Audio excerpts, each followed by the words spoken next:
मुंबईत भारतीय जनता पक्षाच्या वतीने जल्लोष केला जातोय। हरियाणामध्ये भारतीय जनता पक्षाला मोठं यश मिळतंय आणि यामुळे आता भारतीय जनता पक्षाचे कार्यकर्ते आणि नेते या ठिकाणी पोहोचलेले आहेत आणि जयघोष देखील केला जातोय। देवेंद्र फडणवीस या ठिकाणी आपल्याला पाहायला मिळतात। महाराष्ट्र भाजपचे अध्यक्ष चंद्रशेखर बावनकुळे देखील आपल्याला पाहायला मिळतात। भागवत कराड देखील या ठिकाणी उपस्थित असल्याचं पाहायला मिळतंय। मुंबईतील भारतीय जनता पक्षाचे अनेक पदाधिकारी आणि कार्यकर्ते या ठिकाणी जल्लोष करण्यासाठी पोहोचलेले आहेत। मुंबईच्या भारतीय जनता पक्षाच्या प्रदेश कार्यालयामध्ये हा सगळा जल्लोष केला जातोय। तर भारतीय जनता पक्षाचा झेंडा हातामध्ये घेतलेले सगळे कार्यकर्ते देवेंद्र फडणवीस झेंडा फडकवतानाची थेट दृश्य आपण पाहतोय। हरियाणामध्ये भारतीय जनता पक्षाला सत्ता राखण्यामध्ये यश आलेलं आहे आणि त्याच निमित्तानं आता भारतीय जनता पक्ष मुंबईत हे सेलिब्रेशन करत असल्याचं पाहायला मिळतंय। मोठा जल्लोष भारतीय जनता पक्षाच्या वतीने केला जातोय। हरियाणामध्ये विजयाची हॅट्रिक असा बॅनरवर उल्लेख करण्यात आलेला आहे। यह तो झाकी है महाराष्ट्र अभी बाकी है असं म्हणत एकंदरीत महाराष्ट्रातील विधानसभा निवडणुकांच्या संदर्भात देखील हा जल्लोष म्हणावा लागेल, कारण सूचक असं हे उल्लेख या बॅनरच्या माध्यमातून करण्यात आलेला आहे। देवेंद्र फडणवीस आणि चंद्रशेखर बावनकुळे एकमेकांना पेढा भरवतानाची दृश्य देखील आपण पाहतोय। हरियाणामध्ये भारतीय जनता पक्षाला जे मोठं यश आलं आणि त्याच निमित्तानं भाजपच्या गोटात हा सगळा जल्लोष साजरा केला जातोय। मुंबई भाजप प्रदेश कार्यालयाच्या बाहेरची ही सगळी दृश्य आपण पाहतोय। महाराष्ट्र प्रदेश भारतीय जनता पक्षाचे अध्यक्ष चंद्रशेखर बावनकुळे, उपमुख्यमंत्री देवेंद्र फडणवीस, भागवत कराड यांच्या उपस्थितीमध्ये हा सगळा जल्लोष करतानाची दृश्य आपण पाहतोय। केशव उपाध्ये देखील आपल्याला या दृश्यांच्या माध्यमातून पाहायला मिळत आहे। भारतीय जनता पक्षाचे अनेक महत्त्वाचे पदाधिकारी या ठिकाणी उपस्थित आहेत, तर कार्यकर्ते मोठा जल्लोष करताना आपण पाहतोय।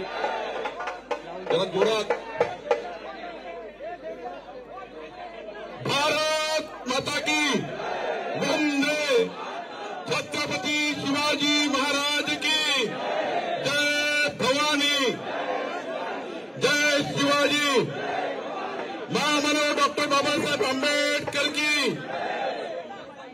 थोडं जरा मीडियाच्या बंधूंना झेंड्यावाला थोडा बाजूला तो असं एका बाजूला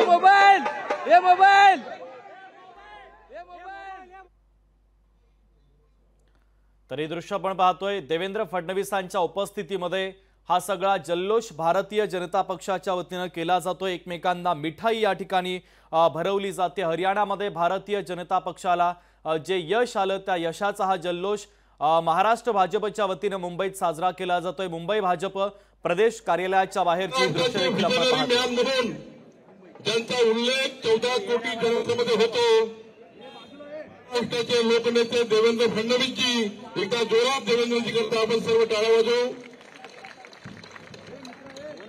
या ठिकाणी उपस्थित आपले सर्व आमदार खासदार महाराष्ट्राच्या कानाकोपऱ्यातून आलेले आपले सर्व पदाधिकारी, कार्यकर्ते, बंधू भगिनींनो, मीडियाच्या मित्रांनो, आज देशाकरता, महाराष्ट्राकरता आनंदाचा दिवस आहे की आज लोकशाहीचा पुन्हा विजय झाला। माननीय पंतप्रधान मोदीजी तिसऱ्यांदा प्रधानमंत्री झाल्यानंतर, आपलं देशामध्ये एनडीएचं सरकार आल्यानंतर पुन्हा एकदा या देशामध्ये मोदीजीच्या नेतृत्वामध्ये विकसित भारताच्या संकल्पाला या देशाने साथ दिली, हरियाणाने साथ दिली, जम्मू काश्मीरने साथ दिली आणि मोदीजींनी जो 100 दिवसांचा विकासाचा कार्यक्रम या देशाला दिला होता, त्या विकासाच्या कार्यक्रमावर पुन्हा एकदा जनतेने शिक्कामोर्तब केलं। बंधू भगिनींनो, देवेंद्रजी बोलणार आहेत, मी एवढंच सांगेल, जम्मू काश्मीरमध्ये ज्या पद्धतीनं आतापर्यंतच्या इतिहासातला सर्वात मोठा विजय भारतीय जनता पक्षाचा झाला, आज 29-30च्या वर जागा अजून दाखवत आहे, पुन्हा त्या वाढतील असा मला विश्वास आहे। हरियाणामध्ये 50च्या वर 50 प्लस बीजेपीने पार केले आणि म्हणून आपण सर्वप्रथम या यशस्वी विजयाबद्दल माननीय पंतप्रधान नरेंद्र मोदीजींचं एकदा जोरात टाळ्या वाजवून आपण स्वागत करू। सोबतच आमचे नेते अमित भाई शाह, आमचे राष्ट्रीय अध्यक्ष जे.पी. नड्डाजी आणि संपूर्ण हरियाणाची संपूर्ण टीम, जम्मू काश्मीरची भारतीय जनता पार्टीची टीम आणि संपूर्ण युनिट आणि त्या ठिकाणी जनतेची आपण त्या ठिकाणी स्वागत करू, ज्यांनी भारतीय जनता पक्षाला मतदान केलं आणि विश्वास व्यक्त केला. मी एवढंच सांगेल, काँग्रेसनी खोटारडापणा केला होता. आपल्याला माहिती आहे की काँग्रेस किती खोटं बोलली होती. मोदीजींच्या नावाने त्या ठिकाणी काँग्रेसनी सर्व समाजामध्ये गैरसमज निर्माण केले. मागासवर्गीयाला सांगितलं की संविधान बदलणार आहे, मोदीजी संविधान बदलणार आहेत. आदिवासीला सांगितलं की त्या ठिकाणी तुमचं आरक्षण देणार आहे आणि आमच्या महिला बहिणींना सांगितलं खटाखट खटाखट खटाखट 8,500 रुपये आपल्याला आमचा खासदार देणार आहे. बंधूंनो, या खोटारडेपणाला खऱ्या अर्थाने जनतेने चिरडून टाकलं आणि म्हणून आणि पुन्हा एकदा या विकासाच्या मुद्द्यावर मोदीजींच्या नेतृत्वामध्ये आपल्याला मतं मिळाली. आणि परवा तर आपल्याला माहिती आहे, आरक्षण विरोधी राहुल गांधी ज्यांनी या देशाला आरक्षणाची गरज नाही आहे, आरक्षणाची गरज नाही असे राहुल गांधी बोलले.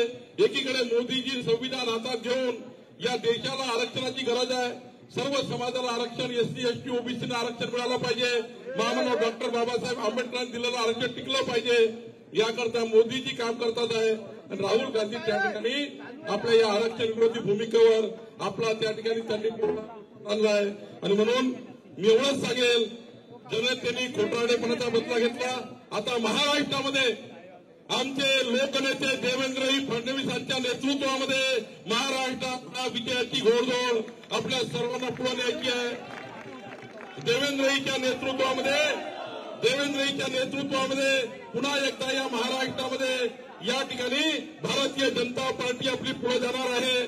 आणि मला विश्वास आहे महाराष्ट्रातल्या सर्व भाजपच्या कार्यकर्त्यावर की आपण सर्वांनी एकीकडे महायुतीला पुढे न्यायचंच आहे, पण माननीय देवेंद्रजींच्या नेतृत्वामध्ये भारतीय जनता पार्टी प्रत्येक बूथवर मजबूत करून हरियाणासारखा विजय पुन्हा या महाराष्ट्रामध्ये महायुतीचा होईल, याकरता आपल्या सर्वांना या ठिकाणी लक्ष द्यायचं आहे. हा विजय आपल्याला पुढे न्यायचा आहे. या विजयाला पुढे महाराष्ट्रात शिक्कामोर्तब करायचा आहे. मी जास्त वेळ घेणार नाही, माननीय देवेंद्रजी बोलणार आहे. आणि सांगत असताना तुम्हा सर्वांना देवेंद्रजीला विश्वास द्यायचा आहे. अरे तुला सांगा द्यायचा का? या भारतीय जनता पार्टीच्या कार्यालयातून द्यायचा का विश्वास? द्यायचा का विश्वास? देवेंद्रजी, आम्ही महाराष्ट्राची भारतीय जनता पार्टी आपल्याला विश्वास देतो की माननीय मोदीजींच्या नेतृत्वात, अमित भाईच्या नेतृत्वात, आमच्या राष्ट्रीय अध्यक्षाच्या नेतृत्वामध्ये आणि देवेंद्रजीच्या नेतृत्वामध्ये या महाराष्ट्राची भारतीय जनता पार्टी आम्ही प्रत्येक बूथवर, प्रत्येक गावात जनतेमध्ये जाऊन आपल्याला विजयाचा विश्वास आम्ही देतो. आपल्या पाठीशी संपूर्ण महाराष्ट्र उभा राहील हा विश्वास आपल्याला देतो. आपण या ठिकाणी भारतीय जनता पार्टीच्या कार्यालयात आले त्याबद्दल आपलं अभिनंदन करतो, धन्यवाद व्यक्त करतो आणि विश्वास देतो की आपल्या नेतृत्वामध्ये पुन्हा एकदा महाराष्ट्रामध्ये प्रचंड मोठा विजय, आतापर्यंतच्या भारतीय जनता पार्टीच्या इतिहासातला सर्वात मोठा विजय नोव्हेंबरच्या निवडणुकीमध्ये झाल्याशिवाय राहणार नाही. देवेंद्रजी, लोकसभेत आम्ही थोडं मागे राहिलो, पण विधानसभेत तुमच्या नेतृत्वामध्ये महाराष्ट्र आम्ही पुढे नेल्याशिवाय राहणार नाही. एवढंच वचन भारतीय जनता पार्टीतर्फे आपल्याला देतो आणि आपल्याला विनंती करतो की आपण या ठिकाणी या विजयामध्ये आपलं मार्गदर्शन करावं. धन्यवाद.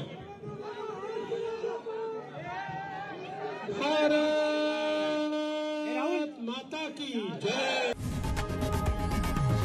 लोकशाही मराठी ऐका, पहा, जागरूक रहा.